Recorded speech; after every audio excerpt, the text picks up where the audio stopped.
Are you breaking inside because you refuse to bend? Once, there was a mountain, a colossal giant of stone and earth, whose pride was rooted in a single, unshakable belief. It never moved. For generations, it stood as a silent sentinel, its peak a testament to sheer, unyielding power. Villagers would gaze up at its imposing silhouette and whisper in awe, "Look how strong it is. Nothing can change it." The mountain heard their words, and they felt good. They reinforced its very essence, its identity as a symbol of permanence in a world of constant flux. It watched seasons come and go, the biting frost of winter draping it in a white shroud, the relentless spring rains washing its face, the scorching summer sun baking its rocky skin.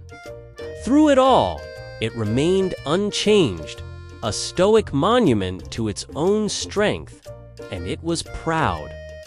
But not all voices spoke of admiration.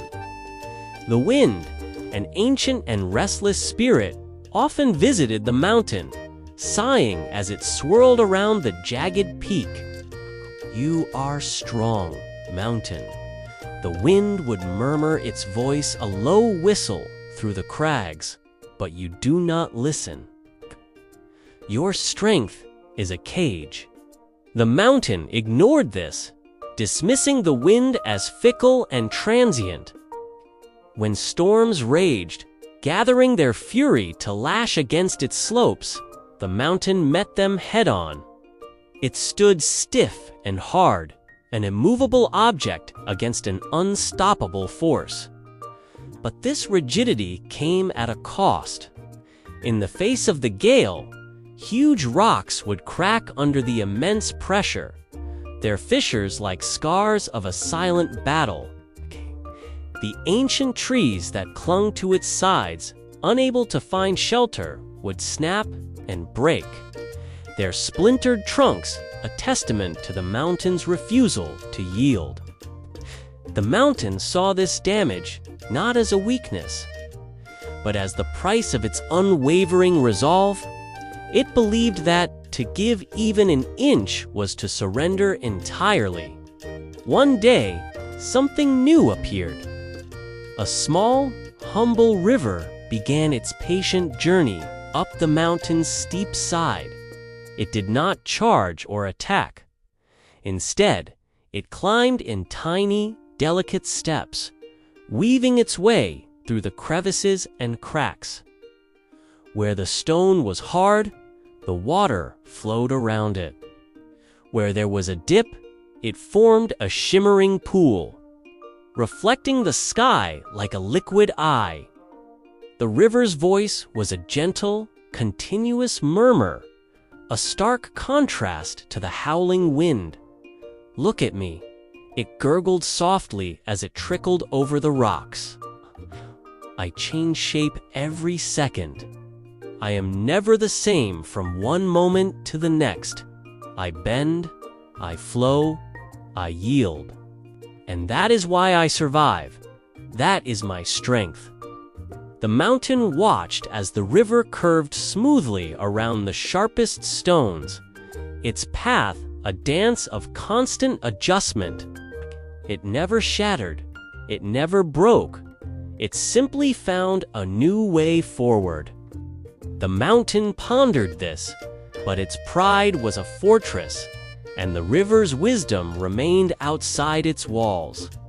That year, a storm of unprecedented fury descended from the heavens. It was not a storm the mountain had ever known.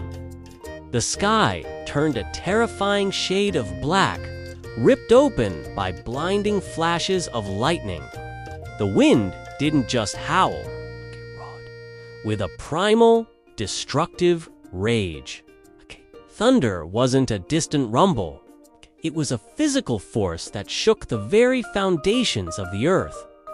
Rain fell not in drops, but in solid, cutting sheets that scoured the rock face like 1,000 tiny knives.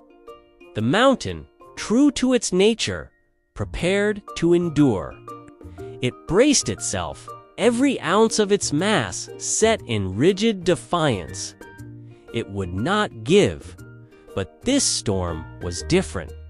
It didn't just push, it clawed, it tore, it dismantled.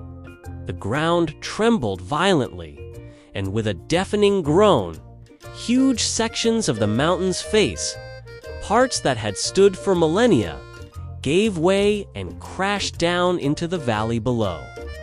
The sound was like the world breaking apart. Trees were not just snapped, but ripped from the earth, roots and all, tossed aside like twigs. The very structure of the mountain was being undone, piece by painful piece. Its pride was being shattered into rubble. When the last echoes of the thunder faded and the black clouds finally receded, a wounded silence fell.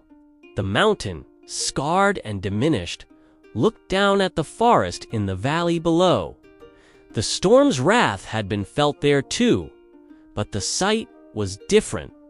The trees, especially the younger, more supple ones, were bent low. Their branches bruised and some broken, but they were still standing. The reeds by the riverbank were flattened almost to the ground, but they were not uprooted.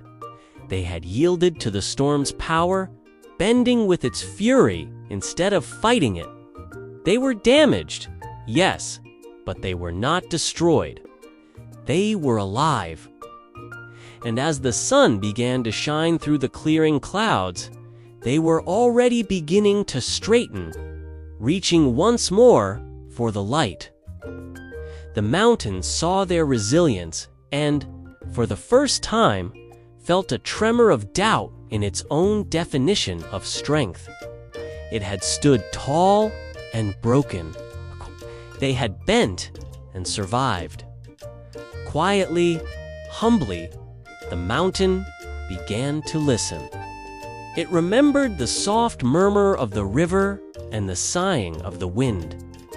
Their words, once dismissed, now held a profound truth. It began to see the world not as an adversary to be resisted, but as a partner in a cosmic dance.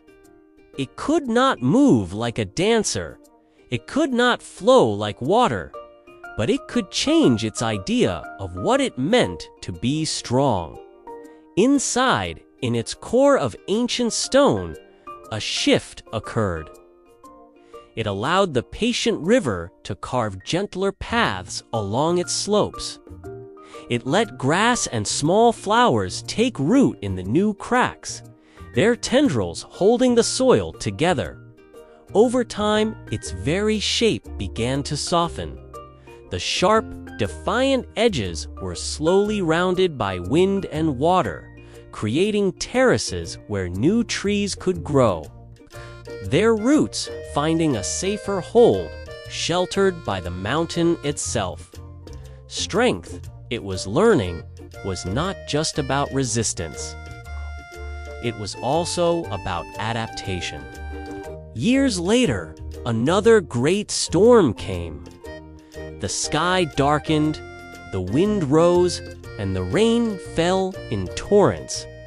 But this time, something was different.